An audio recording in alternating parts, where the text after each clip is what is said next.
Cette fois-ci, donc, on passe donc à la délibération de Madame Gosselin, donc la délibération 2013-237, concernant l'espace d'activité économique des Vindis, donc sur la deuxième tranche, et la signature d'un bail commercial avec la société Euroscript Service, alias Eurodoc, hein, c'est une société qui s'appelait Eurodoc.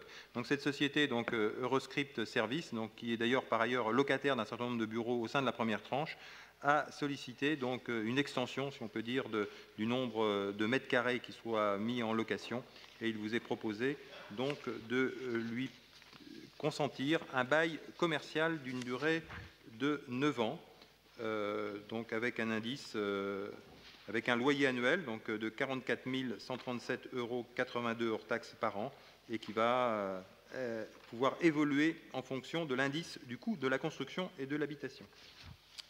Qui vote contre? Qui s'abstient? Délibération adoptée à l'unanimité. La délibération donc 236/2013 relative à une convention de servitude qui est applicable aux ouvrages de distribution électrique et notamment la pose d'une ligne électrique qui a été effectuée d'ailleurs, boulevard Mendès France. Donc il s'agit de conclure avec la société ERDF donc une convention qui l'autorise à implanter donc cette canalisation souterraine sur une longueur totale d'environ 21 mètres. Les travaux se sont déroulés d'ailleurs dans de bonnes conditions. Oui, ils ont été réalisés pendant l'été et ça nous a permis de réalimenter dans de bonnes conditions la totalité des riverains parce qu'il y avait quelques problèmes dans ce secteur-là. Qui vote contre? Qui s'abstient? Délibération adoptée à l'unanimité. La délibération 262 va vous permettre de découvrir, donc, pour ceux qui ne le savaient pas, que la ville de Cherbourg-Octeville est propriétaire d'une ferme, dans le cadre du legs d'Emmanuel Lié, et ceci dit sur la commune d'Ardinva. Donc cette délibération a pour but, puisque cette ferme n'est pas exploitée en régie, elle est confiée donc à un fermier par le biais d'un bail. Donc il vous est proposé d'autoriser donc le renouvellement du bail à ferme, donc qui est conclu avec l'exploitant de cette ferme du Rocher qui est située à Ardinva et qui est quand même une ferme assez conséquente puisqu'elle a une superficie de plus de 29 hectares. Qui vote contre? Qui s'abstient? Donc délibération adoptée à l'unanimité.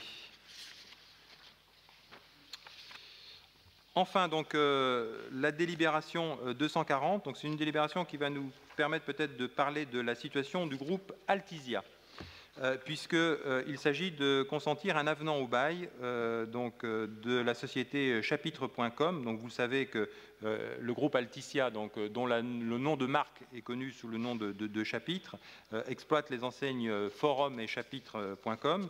Donc il a conclu en décembre 1998 un bail commercial avec la ville pour l'installation d'un magasin culturel qui est situé place Centrale.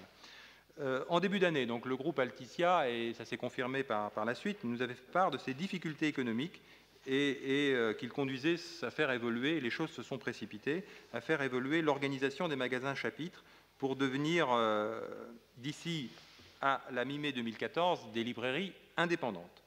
Dans ce cadre, et afin de faciliter donc la reprise du magasin de Cherbourg, il est proposé de modifier le bail pour renoncer à des loyers qui étaient payables par avance au profit donc de loyers qui restent exactement les mêmes, mais qui, eux, sont payés à terme échu, pour des questions de trésorerie et pour faciliter la reprise. Alors, juste un petit mot, puisque l'actualité, donc je le disais, c'est un peu déchaîné depuis 24 heures. Le groupe Altisia s'est déclaré en cessation de paiement. À partir du moment où il se déclare en cessation de paiement, eh bien, il va être, je crois, dès la semaine prochaine, dès lundi prochain, il va être, donc, son dossier va être soumis à l'examen du tribunal de commerce, je crois que c'est de Paris, et c'est le tribunal de commerce qui va se prononcer sur les modalités de poursuite sous observation ou peut-être, si le pire est annoncé, de fermeture définitive, de liquidation judiciaire. Pour l'instant, on n'en sait rien.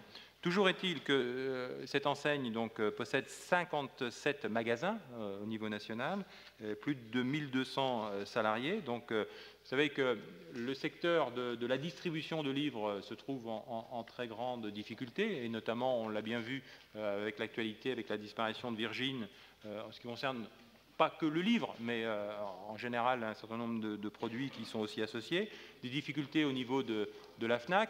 Les parlementaires, à l'heure actuelle, sont en train de faire évoluer la loi, notamment sur le fait que des groupes, entre parenthèses, on voit qui est cité ou qui est visé, mais ne peuvent pas à la fois consentir un rabais de 5% autorisé par la loi et une livraison gratuite, ce qui, à l'heure actuelle, crée un climat concurrentiel défavorable par rapport à d'autres qui, eux, ont pignon sur rue et non pas uniquement comme plateforme de distribution Internet.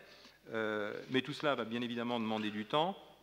Ce que nous souhaitons, nous, au niveau local, et on est extrêmement vigilants sur la situation du magasin chapitre de Cherbourg. Moi, j'ai rencontré donc la directrice qui m'a fait part un peu de ses inquiétudes. Il y a un repreneur local qui est en train de monter un dossier, donc on peut souhaiter que ce dossier puisse aboutir et que cette délibération facilite cette reprise.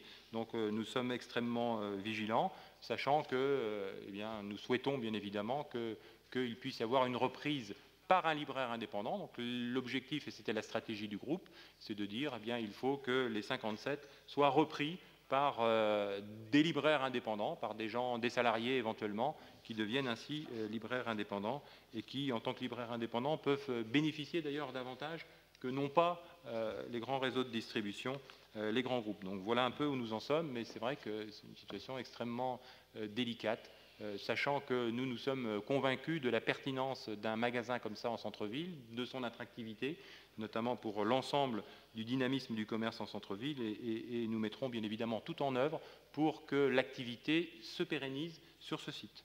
D'autant plus que nous sommes, et ça c'est une bonne chose, nous sommes propriétaires des lieux. Donc ce qui à la fois nous crée des obligations, mais nous crée d'une certaine façon des opportunités pour pouvoir dialoguer en direct éventuellement avec les repreneurs et être ainsi partie prenante de la continuité d'activité.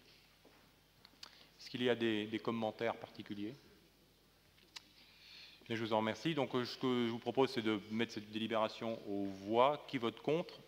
Qui s'abstient? Délibération adoptée à l'unanimité. Et vraiment, je vous en remercie et on ne manquera pas de communiquer sur, bien évidemment, les évolutions de cette situation.